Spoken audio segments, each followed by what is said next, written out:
दिखाइए माने sir. Hello, उनको तो क्लीन चिट मिल गया। क्लीन चिट भैया माने सर को क्यों टारगेट कर रहे हो? जबरदस्ती जबरदस्ती अनुराग हो जाएगा को माता मानते हैं कि नहीं मानते? दलाली मत करिए मैडम, दलाली मत करिए, दलाली मत करिए। तस्कर करने वालों पे तो मोनू मानुसर ही फैसला देने लगा। भैया कोर्ट बंद हो गया क्या? ए भैया कैमरा चल रहा है।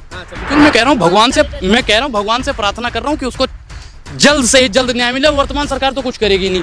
2014 से आप देख लो, सबसे ज्यादा अगर किसी को प्रताड़ित किया गया तो मुसलमानों को प्रताड़ित किया गया। देश में हिंदू हो, मुस्लिम हो, सिख हो, ईसाई हो, अगर किसी को धर्म के नाम पे मारा जाएगा, अनुराग हमेशा उसके लिए भगवान राम के लिए प्रार्थना करेगा, राम जी उसे न्याय मिलना चाहिए। तो राम जी से प्रार्थना करते हैं, राम जी प्रभु हम आपकी शरण में हैं, लेकिन अगर मोनू मानेसर ने गलत किया है तो उसको कम से कम फांसी की सजा तो मिलनी चाहिए।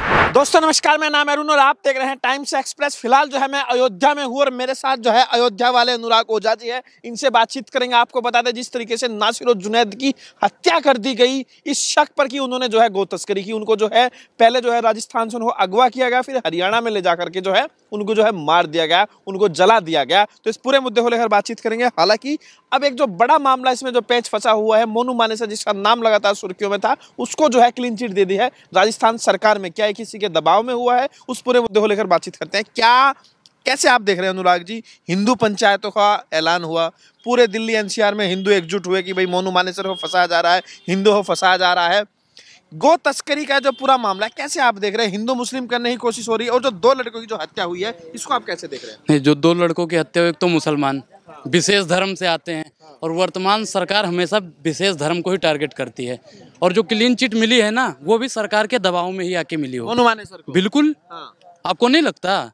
बिल्कुल। हम तो राम जी से प्रार्थना करते हैं, राम जी प्रभु हम आपकी शरण में हैं, लेकिन अगर मोनू मानेसर ने गलत किया है तो उसको कम से कम फांसी की सजा तो मिलनी चाहिए। आप अयोध्या से आते हैं तो कैसे आप देख रहे हैं? तो उनको सजा मिलनी चाहिए। और कोर्ट ने दबाव, मतलब कोर्ट भी दबाव में आने लगा। तो पुलिस ने क्लीन चिट दिया ना, पुलिस। अच्छा एक चीज बताइए, जब तक कोर्ट उस पे आरोप लगा, साबित कौन करे? जब पुलिस प्रशासन आगे से जब फैसला आएगा कि हाँ भाई ये इंसाफ है, मतलब ये इसका इसमें कोई हाथ नहीं, पुलिस ने कैसे कर दिया? आपने राम जी से गुहार लगाई। बिल्कुल राम जी से करना चाहिए। बिल्कुल राम से भी कर रहा हूँ, अल्लाह को भी करता हूँ, वाहेगुरु को भी करता हूँ, सबसे करता हूँ कि उसको न्याय मिलनी चाहिए। आज उसके साथ हुआ, कल किसी और के साथ होगा। अगर उसने मुसलमानों के लिए आपका ज्यादा दिल धड़कता? नहीं, मेरा तो भैया चारों के लिए धड़कता है। हिंदुओं के लिए कौन सा आ गया मैं चुप हो गया? हिंदुओं के लिए कौन सा? नहीं लग रहा मोनू मानेसर को फंसाया जा रहा है? नहीं, मोनू मानेसर को फंसाया जा रहा है। आपको लगता है फंसाया जा रहा है? क्लीन चिट क्लीन चिट मिलने का मतलब क्या है? जो लोग अब तक चिल्ला रहे थे मोनू मानेसर, इसका मतलब वो लोग गलत है? भैया गलत नहीं है, गलत है जिन्होंने क्लीन चिट दी है। और ये चंद लोगों के दबाव में चंद फैसले आते हैं। और देखो राम जी भैया हैं, आज भी हैं। और राम जी का देखना कि जब कृपा होगी ना, तो जिसने भी वो किया है ना मोनू मानेसर, सजा तो उनको मिलके रहेगी। कितना भी इंडियन क्लीन चिट आ जाए, ये कितना भी निकल जाए, लेकिन यहाँ के डंडे से बच सकते हैं। जब राम का डंडा पड़ता है ना, तो उसे बचाने वाला कोई नहीं है, ना बीजेपी ना आरएसएस। अयोध्या हमारा घर है, हम अपने घर पे आए हैं, शादी में आए थे। और राम जी से प्रार्थना भी करते हैं कि उसे न्याय मिलना चाहिए। तो आपने जो है अयोध्या आकर राम मंदिर में जाकर आप इसके लिए प्रार्थना करेंगे? बिल्कुल करूंगा भाई। मैं तो कह रहा हूँ कि देश में हिंदू हो, मुस्लिम हो, सिख हो, ईसाई हो, अगर किसी को धर्म के नाम पे मारा जाएगा, अनुराग हमेशा उसके लिए भगवान राम के लिए प्रार्थना करेगा, राम जी उसे न्याय मिलना चाहिए। तो राम मंदिर में जाकर आप बिल्कुल जाऊंगा, बिल्कुल जाऊंगा। किसी हिंदू के लिए होगा या मुसलमान के लिए होगा, सिख के लिए होगा, ईसाई के लिए, मैं तो सबके लिए जाऊंगा। मेरे लिए चारों बराबर हैं। उनकी तरह हम थोड़ी हैं कि सबका साथ, सबका विकास, सबका विश्वास करें और एक विशेष धर्म के नाम पे मार दिया जाए। तो क्या आपको लग रहा है जो हत्या हुई, आपको नहीं लग रहा है गौ तस्करी होती है? नहीं, गौ तस्करी करते हैं ठीक है, लेकिन गौ छोड़ता कौन है? गौ छोड़ता कौन है? दूध तो भैया खा लेते हैं, जिस दिन दूध दिया उस दिन तो खाया पिया मौज से, और फिर छोड़ दिया, छोड़ा ना। तो भैया उनको भी तो उनका मतलब ये थोड़ी ना, अगर छोड़ दिया, छोड़ देने का मतलब ये थोड़ी ना है कि तस्करी हो और फिर अच्छा तस्करी कर रहा था। प्रमाण पत्र है आपके पास? दिखाइए प्रमाण पत्र। अरे मोनू मानेसर दिखाइए प्रमाण पत्र, दिखाइए। तो गौरक्षक है मोनू मानेसर तो। अच्छा एक चीज बताइए, उन्होंने पकड़ा होगा कि हाँ ये कर रहा है, गौ तस्करी कर रहा है, तभी तो पकड़ा होगा, तभी तो मार दिया कि ऐसे हवा में मार दिया। उनके पास कोई सबूत होगा ना, दिखाइए मानेसर जी। हेलो, उनको तो क्लीन चिट मिल गया। क्लीन चिट भैया मोनू मानेसर को क्यों टारगेट कर रहे हो? जबरदस्ती मिल गया। किसने दिया है? राजस्थान पुलिस ने दिया है। राजस्थान पुलिस, कांग्रेस की सरकार। मैं एक चीज बताऊं, जब लाला रामदेव ने कहा था कि 5 वक्त की नमाज करो, कुछ भी करो, पुलिस ने वहां पे कुछ किया? हाथ जोड़ के यूं बैठी थी। मतलब वहां की राजस्थान पुलिस तो हाथ पे हाथ रख के बैठी रहती है। कुछ भी बोले भारतीय जनता पार्टी के सदस्य या उनके औरक्षक गौरक्षक आरएसएस बीजेपी मतलब जितने भी पार्षद हैं तो उनको सीधा इंसाफ, चलो भैया निकलो निकलो, और लोगों को फंसा दिया। मोनू मानेसर अगर इसमें नहीं है तो उन्हें अनुराग ओझा गाय को माता मानते हैं कि नहीं मानते? बिल्कुल मानता हूँ भाई, बिल्कुल। तो फिर आपको गौ तस्करी पे गुस्सा नहीं आता है? नहीं, गौ तस्करी अगर उसने किया हो तो गलत है, मैं कह रहा हूँ। और गौ छोड़ने वाला भी गलत है, गौ छोड़ना भी तो नहीं चाहिए भैया। आजकल देख लो हमारे खेत में, चलो आपको दिखाएं कि पूरा खा लिया है चारा वारा, तो उस पे भी तो प्रतिबंध लगना चाहिए ना। गौ छोड़ने वालों पे भी कानून बनना चाहिए। तस्कर करने वालों पे तो मोनू मानेसर ही फैसला देने लगा भैया। कोर्ट बंद हो गया का? प्रशासन धमकी क्यों देते हैं? धमकी दे रहे हैं और क्या? कोर्ट बंद हो गया का? मतलब फैसला भैया कौन सुनाएगा? जज साहब order order order order order order करेंगे या मोनू मानेसर सजा सुना देगा? एक चीज पंचायतें बाद में करना। एक चीज बताइए, मोनू मानेसर जज हैं, ऑर्डर ऑर्डर ऑर्डर दोनों को भैया मौत के घाट उतार दो, ये कौन से भैया फैसले में आ गया? कहाँ से आ गया भैया? क्लीन चिट मिल गया ना, क्लीन चिट भैया। दबाव से वर्तमान सरकार के दबाव से। आपको तो पता है कि बीजेपी आरएसएस जितने भी दल हैं। तो आप कह रहे हैं नासिर और जुनैद जो है वो बेगुनाह थे? नहीं, मैं क्या कह रहा हूँ कि अगर वो आरोप थे तो भैया प्रमाण पत्र दिखा दो। मोनू मानेसर अगर फंस रहे हैं तो प्रमाण पत्र दिखाओ ना कि ये बेच रहा था या कुछ और तस्करी कर रहा था या कुछ करने वाला था। दिखाइए ना, आपके पास प्रमाण पत्र है तो दिखाओ। आपको क्या लग रहा है, क्योंकि कई लोग, पहले भी प्रधानमंत्री मोदी है कुछ बयान है, वो कह रहे हैं कि जो गो रक्षक है यही गो तस्कर होते हैं? बिल्कुल साफ है, साफ है भैया। एक चीज बताओ, मैं गलत करूंगा, आप मेरे साथ खड़े हो, ठीक, तो हम क्या करेंगे कि हम तो भैया गलत कर ही रहे हैं, तो इससे बढ़िया आप ही को ही मार दें ताकि ना रहेगी बांस ना बजेगी बांसुरी। समझ रहे हो ना कहने का मतलब? यही हुआ है। तो क्या आपको लग रहा है ये जो इससे पहले भी मॉब लिंचिंग की कई घटनाएं हुई है, पहलू खान का मामला ले लीजिए, कई घटनाएं इससे पहले भी हो चुकी है, क्या लग रहा है मुसलमानों को निशाना बनाया जा रहा है? भाई हमेशा वर्तमान सरकार 2014 से पहले नहीं, 2014 से आप देख लो, सबसे ज्यादा अगर किसी को प्रताड़ित किया गया है तो मुसलमानों को प्रताड़ित किया गया है।